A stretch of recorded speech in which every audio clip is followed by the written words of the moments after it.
हम पढ़ रहे हैं जयललिता की बायोग्राफी अम्मा, जो कि लिखी है वासंती ने। कहानी सुनने से पहले वीडियो को लाइक शेयर सब्सक्राइब करना बिल्कुल ना भूलें। तो फिर चलिए स्टार्ट करते हैं बायोग्राफी अम्मा।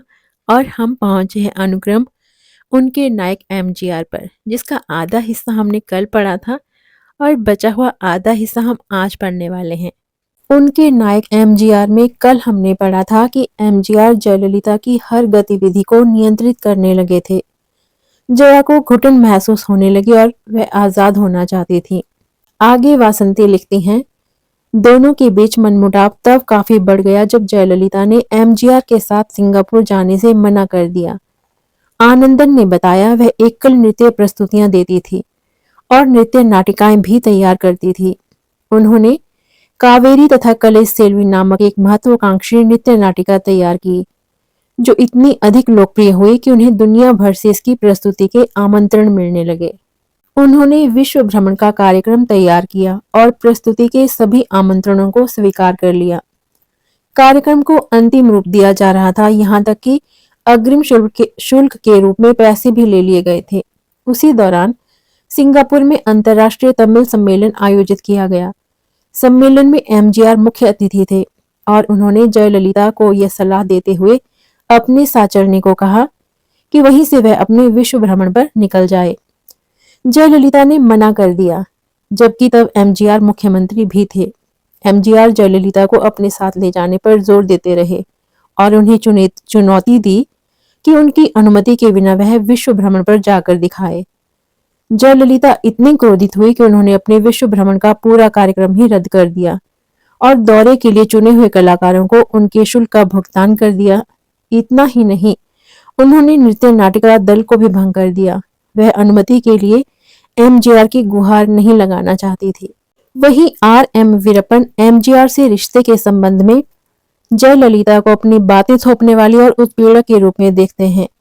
वह याद करते हैं, 1971 के विधानसभा चुनाव में डीएमके की जीत का श्रेय मैं एमजीआर के अंतिम चरण के चुनाव अभियान की कमान संभालने को देता हूँ।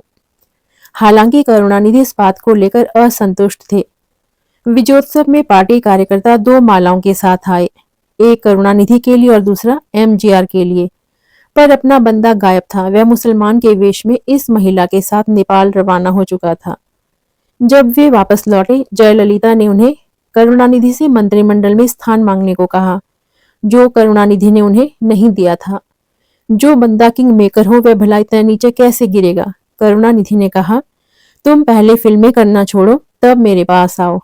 उस समय तक एमजीआर की राजनीतिक ताकत या पद हासिल करने की कोई इच्छा नहीं थी। जयललिता ने एमजीआर और करुणानिधि के उस झगड़े को हवा दी ताकि वो एमजीआर के साथ ज्यादा समय बिता सके। वासंती आगे लिखती हैं, वीरप्पन की बात अविश्वसनीय लगती है। एमजीआर उम्र के 50वें दशक में थे, यानी इतनी उम्रदराज की अपने से आधी उम्र की किसी युवती के प्रभाव में शायद ही आ सके। और डीएमके में विभाजन तो होना ही था। एमजीआर की लोकप्रियता दिन दूनी रात चौगुनी बढ़ रही थी, जबकि करुणानिधि पीछे छूट जाने और खतरे में होने का भाव महसूस कर रहे थे। हालांकि एमजीआर ही थे जिन्होंने अन्नादुरई की मौत के बाद करुणानिधि को मुख्यमंत्री का पद दिलवाया था। 1971 के चुनावों के बाद एमजीआर डीएमके के कोषाध्यक्ष होने के साथ साथ विधानसभा का सदस्य भी हो चुके थे। चूंकि उनकी प्रवृत्ति सार्वजनिक तौर पर अनेकों असहज सवाल पूछने की थी, करुणानिधि ने उन्हें अनुशासनहीनता के आरोप में पार्टी से निकाल दिया। अपने निष्कासन के सप्ताह भर बाद 18 अक्टूबर 1972 में एमजीआर ने एक नई राजनीतिक पार्टी अन्ना द्रविड़ मुनेत्र कड़गम के गठन की घोषणा की। एमजीआर अब राजनीति में और गहरे उतर चुके थे। इसी के साथ जयललिता और उनके रास्ते भी जुदा हो गए। जयललिता के लिए एक तरह से बंदिशों से मुक्ति के समान था और अब वह अन्य कलाकारों के साथ काम करने लगी। वासंती आगे लिखती हैं, इसी दौर में उन्होंने तेलुगु फिल्मों के स्टार शोभन बाबू से मित्रता की, जो एमजीआर के मुकाबले बहुत युवा थे। उनके अपूर्ण संस्मरणों के अनुसार इस दोस्ती ने गंभीर रिश्ते का रूप ले लिया।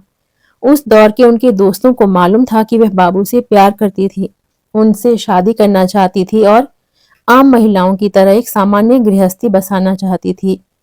उनकी स्कूल की दोस्त चांदनी और उसके पति पंकज भुलानी बताते हैं कि जब उन्हें एक दिन पोइस गार्डन में लंच पर बुलाया गया, जयललिता ने उन्हें शोभन बाबू के साथ अपनी शादी की तस्वीरों का एक विशाल एल्बम दिखाया। चांदनी कहती हैं, यह पंडित जी और रस्मों के साथ एक पक्की ब्राह्मण शादी थी। जयललिता ने कहा, वह इतने बेहतरीन इंसान है, मैं इतनी ज्यादा खुश हूँ। वह एक दुल्हन की तरह शर्मा रही थी और मैं देख सकती थी कि वह खुश है। लेकिन उस एल्बम का रहस्य बना ही हुआ है, किसी और ने कभी उसको देखने का कोई जिक्र नहीं किया। अन्य सूत्रों का कहना है कि शोभन बाबू के साथ जयललिता की शादी कभी हुई ही नहीं। उनकी मित्र श्रीमती के अनुसार वह जानती थी कि शोभन बाबू पहले से शादीशुदा है और उसका किशोर वय का एक बेटा भी है। लेकिन उसने जयललिता को मोहित कर रखा था। उससे मेरी मुलाकात कराई गई थी। वह बेहद आकर्षक व्यक्ति था। मैं समझती हूँ जिन कारणों से जयललिता उसकी ओर आकर्षित हुई, वह था उसका बहुत बुद्धिमान और बहुत पढ़ा लिखा होना। वे उसके साथ किताबों पर चर्चा कर सकती थी। शोभन बाबू जयललिता की तरह ही मितभाषी थे, लेकिन उसी की तरह अक्लमंदी के साथ बात करते थे। जयललिता कभी भी फ्लर्ट करने वाली नहीं रही। वह इस बात को लेकर गंभीर रहती कि उसकी मित्रता किन से है। वे उससे पारंपरिक अयंगर रीति से शादी करना चाहती थी, शायद बैजंती माला की तरह, जिसने एक शादीशुदा व्यक्ति डॉक्टर बाली से विवाह किया था। उसने एक अयंगर थाली मंगलसूत्र बनाने में मेरी मदद मांगी। उसने मुझे अपने घर पर प्रस्तावित गुप्त वैवाहिक समारोह में भी भाग लेने को कहा। उसने बताया कि वह पहले ही नली से साड़ियां खरीद चुकी थी। उस दिन सुबह के 6 बजे उसने मुझे कॉल किया और शादी का कार्यक्रम रद्द होने की सूचना देकर फोन काट दिया। जब श्रीमती ने बाद में उनसे पूछा कि आखिर क्या बात हो गई, तो जयललिता ने इशारों इशारों में समझाया कि शोभन बाबू की पत्नी ने कुछ आपत्ति की थी। आनंदन को इस बात पर संदेह था कि वह शोभन बाबू से शादी करना भी चाहती थी, लेकिन उन्होंने स्वीकार किया कि जयललिता को शोभन बाबू पसंद थे, जो उनके पीआरओ रहने के दौरान नियमित रूप से पॉइस गार्डन आया करते थे। ऐसी अफवाहें उड़ी थी कि जयललिता की उसके प्रेमी से शादी को एमजीआर ने रुकवाया था। आनंदन के अनुसार एमजीआर किसी भी सीमा तक जा सकते थे। वासंती आगे लिखती हैं, शोभन बाबू से उनके रिश्ते अचानक टूटने के पीछे जो भी कारण रहा हो, उन्होंने इस रिश्ते के बारे में लिखा। मात्र इतना भर से ही उनके विरोधियों के हाथों में एक चाबुक आ गया, जिसे उन्होंने जयललिता पर जी भरकर चलाया। उन्होंने उनको एक चालू महिला के रूप में पेश किया, जो एमजीआर जैसे व्यक्ति के साथ जुड़ने के काबिल ही नहीं थी। व्यथित और टूट चुकी जयललिता ने अपनी ख्याति के शिखर पर होने के दौरान ही फिल्मों से संन्यास ले लिया और बिल्कुल अलग थलग रहने लगी। आरएमवी को जयललिता के फिल्मों से संन्यास लेने पर जरूर खुशी हुई होगी, लेकिन उन्हें भी इस बात का अंदाजा नहीं होगा कि गुमनामी में जाना जयललिता की किस्मत में नहीं था। कल हम पढ़ेंगे राजनीतिक शुरुआत, जयललिता के जीवन की राजनीतिक शुरुआत। तो फिर मिलते हैं कल।